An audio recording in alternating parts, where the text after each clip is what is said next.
2 दिन बाद शिवरात्रि का महा त्योहार है दर्शकों। प्रशासन ने इसके लिए तैयारियां शुरू कर दी हैं।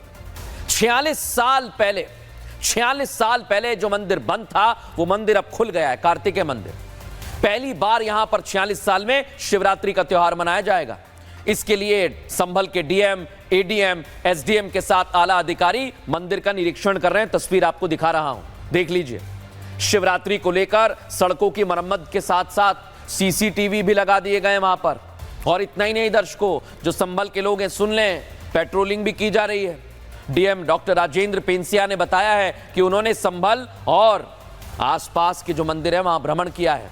वैरनी, सादात बाड़ी के मंदिरों का भी जायजा लिया है दर्शकों उन्होंने। और इसलिए शिवरात्रि को लेकर किस तरह की तैयारी है दिखा रहा हूं आपको। शिवरात्रि को लेकर स्पेशल ड्यूटी लगाई जाएगी दर्शकों। सीसीटीवी की निगरानी हर समय रहेगी। शिवरात्रि पर मेडिकल टीम भी तैनात रहेगी। कॉमन कंट्रोल रूम भी बनाया जाएगा। कावड़ यात्रा के लिए खास इंतजाम किए जाएंगे। एंट्री एग्जिट गेट पर पुलिस की टीम रहेगी। कावड़ मार्ग पर नॉनवेज की दुकान बंद रहेगी दर्शकों। और इसे लेकर डीएम क्या कह रहे हैं सुनवाता हूं आपको। सारी जो व्यवस्थाएं हैं वो अच्छी हैं। कुछ रोड टूटने की शिकायत थी, उनकी हमने मरम्मत करवाई है। साफ सफाई सब जगह कराई गई है। सभी जगह ड्यूटियां लगाई गई हैं। सीसीटीवी कैमरा लगाए गए हैं और लगातार हमारे द्वारा पेट्रोलिंग भी की जा रही है। और 26 को जिस दिन शिवरात्रि है उस दिन सुबह से लेकर के अगले दिन सुबह तक हमारी चिकित्सा विभाग की टीम, उसके अतिरिक्त जो एक कॉमन कंट्रोल रूम भी रहेगा, ताकि किसी प्रकार की किसी को भी कोई समस्या हो तो वहां पे वो शिकायत करें और उन समस्या का निदान हम करेंगे। इधर शाही जामा मस्जिद कमेटी के लोग भी रमजान से पहले मस्जिद को रंगना चाहते हैं, रंगाई पुताई चाहते हैं दर्शकों। इसके लिए उन्होंने एएसआई को भी एक खत लिखा है दर्शकों। रंगाई पुताई को लेकर जिला प्रशासन का दो टूक कहना है कि एएसआई की संपत्ति है ये और इसका मुद्दा कोर्ट में विचाराधीन है। और ऐसे में फैसला लेना एएसआई के हाथ में ही है जो कुछ है दर्शकों। लेकिन अब इसे लेकर किस तरह से हंगामा हो रहा है रिपोर्ट में दिखाता हूं।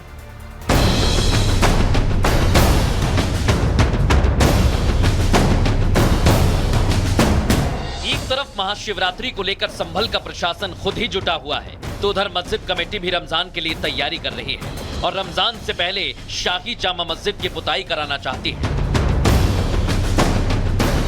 मस्जिद के रंग रोगन के लिए मस्जिद कमेटी ने एएसआई यानी भारतीय पुरातात्विक विभाग को खत भी लिखा है, जिसमें तर्क दिया गया कि रमजान के महीने में मस्जिद का रंग रोगन किया जाता है। हालांकि खत को लेकर अभी तक एएसआई की तरफ से कोई रिएक्शन सामने नहीं आया है। ये एएसआई से हमने इस बार शाही जामा मस्जिद संभल की साफ सफाई, पुताई, रंगाई और सजावट के लिए इजाजत मांगी है, परमिशन मांगी है, क्योंकि ये तो सैकड़ों सालों से एक ट्रेडिशन है, एक कस्टम चली आ रही है कि कभी भी इसमें जो है एएसआई से कोई परमिशन, जब से भी एएसआई के अंडर में आई है ये, हमने नहीं मांगी है। लेकिन इस बार भी हम सिर्फ शहर में शांति और अमन बरकरार रहे, इस वजह से हमने परमिशन लेना बहुत ज्यादा मुनासिब समझा। शाही जामा मस्जिद का मामला अभी कोर्ट में है। ऐसे में संभल प्रशासन का साफ कहना है कि वो इस मामले में कुछ नहीं कर सकते, क्योंकि ये एएसआई संरक्षित इमारत है और वही इस पर फैसला करेंगे। आवेदन हमारे एसडीएम साहब के यहाँ प्राप्त हुआ है, जिसमें रंगाई पुताई की अनुमति मांगी गई है। वो हमने एज इट इज एएसआई को भेज दिया है, क्योंकि एएसआई की प्रॉपर्टी है तो उस पर निर्णय लेने का अधिकार भी आर्कियोलॉजिकल सर्वे ऑफ इंडिया को है। अब देखना होगा कि एएसआई परमिशन देता है या नहीं, क्योंकि रमजान का महीना शुरू होने में अब सिर्फ 4 दिन बाकी हैं। मुस्लिम पक्ष हर हाल में मस्जिद का रंग रोगन कराना चाहता है।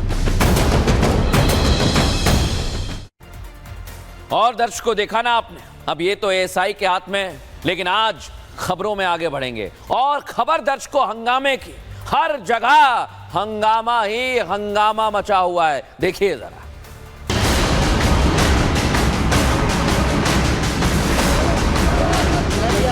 पक्ष और विपक्ष ने मिलकर अध्यक्ष के आसन पर पहुंचाया। 27 साल बाद ये दिन आया हमारे लिए बहुत सौभाग्यशाली दिन है। मेमोरीज तो यहाँ से उठाकर फेंके जाने की है। मुझे और रेखा गुप्ता जी को संतुष्टि मिली जब विजेंद्र गुप्ता जी ने स्पीकर के रूप में संभाला कार्यभार।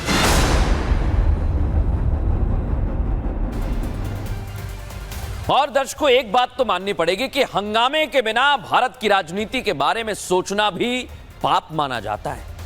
और ऐसा मैं इसलिए कह रहा हूं दर्शकों, क्योंकि नेता चाहे चुनाव जीतें या हार जाएं, वो जहां भी रहें हंगामा तो करेंगे ही।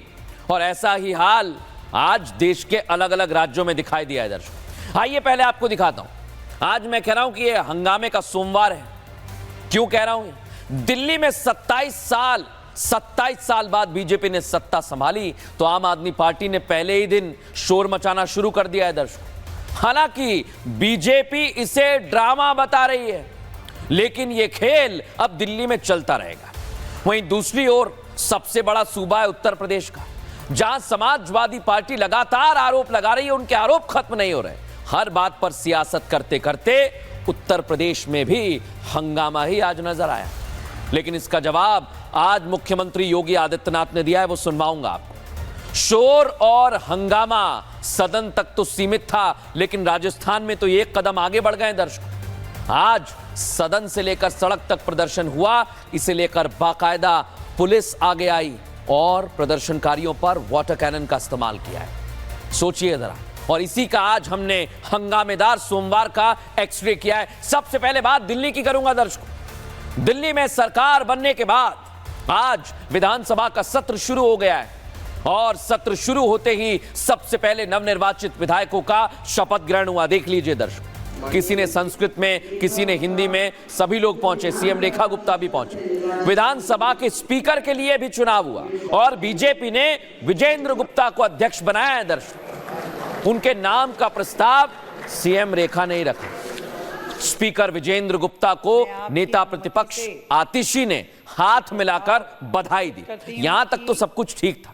नवनिर्वाचित विधानसभा अध्यक्ष विजेंद्र गुप्ता को सीएम रेखा गुप्ता नेता प्रतिपक्ष ने उनकी कुर्सी तक भी छोड़ दिया। और कैसे उनका प्रस्ताव आया, पहले आप वो सुनिए। संघर्ष किए हैं विजेंद्र जी ने। नेता प्रतिपक्ष रहते हुए कई बार बहुत ही बुरे व्यवहार का सामना भी आपको करना पड़ा, जब कई बार आपको यहां से उठा करके बाहर भेज दिया जाता था। परंतु आपकी अध्यक्षता में चल रही सदन में किसी भी माननीय सदस्य के साथ ऐसी स्थिति ना आए। मुझे लगता है कि आप सबको नियमों का पालन करवाते हुए अच्छे माहौल में सदन को चलाएंगे। एक बार फिर से मेरी ओर से बहुत बहुत बधाई। देखा दर्शकों आपने। लेकिन सीएम रेखा गुप्ता किस समय की बात कर रही थी, आपको पता है दर्शक? आज आपको दिखाता हूं कि समय कैसे बदल गया है। कैसे उन्होंने विजेंद्र गुप्ता के बारे में बताया कि एक वो समय था जब आपको उठा उठाकर फेंका जाता था। देखिए 2015 में अकेले मैदान में डटकर खड़े हो जाते थे तो उन्हें मार्शल बाहर फेंक देते थे। दर्शकों देखिए जरा आप,